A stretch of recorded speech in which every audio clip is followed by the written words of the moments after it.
development and spread of railroads across the United States brought a wave of changes to American life. During the railroad boom, thousands of jobs were created, new towns were born, trade increased, transportation was faster, and the overall landscape of the nation transformed. But perhaps the most interesting change of all is the least known, the establishment of Standard Time. Today, we know that if it is 6:28 a.m. in Los Angeles, it is 9:28 a.m. in New York, 2:28 p.m. in London, 5:28 p.m. in Moscow, and 10:28 p.m. in Tokyo. No matter where you are, the minute and second are the exact same. But before the railroads, there was no need for a national or global clock, and each town kept its own local time.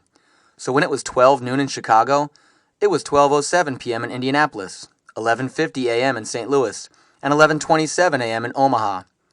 This worked just fine when the only modes of travel were horses or steamboats, but it became incredibly problematic when railroads came along. How can you keep a train schedule when each town has its own time? And how do you prevent collisions or accidents on the tracks if train conductors are using different clocks? It doesn't really make sense to leave a station at 12:14 p.m., travel for 22 minutes, and arrive at 12:31 p.m. In order to eliminate that confusion, the railroads of the United States and Canada instituted standard time zones on November 18, 1883 at noon. It allowed the railroad companies to operate more effectively and reduce deadly accidents. The American public, however, was not so quick to embrace this new change, as many cities continued to use their own local time. Resistance was so strong that in some towns, clocks would show both the local time and the railway time. Imagine this conversation.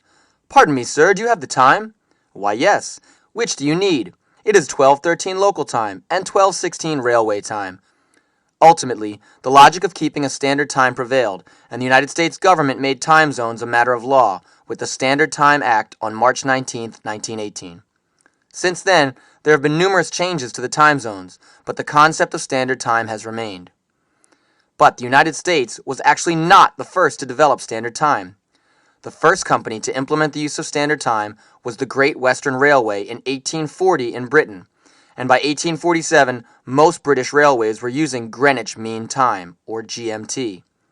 The British government made it official on August 2, 1880, with the Statutes or Definition of Time Act. But while Britain may have been the first to establish standard time, it is Asia and the islands of the South Pacific that enjoy the first hour of each new day. The International Dateline passes through the Pacific Ocean on the opposite side of the Earth from the prime meridian in Greenwich where, thanks to trains, standard time was first used. Trains have evolved over the years and remain a prominent form of transportation and trade throughout the world.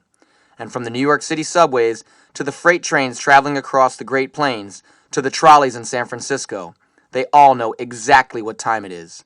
And thanks to them, we do too.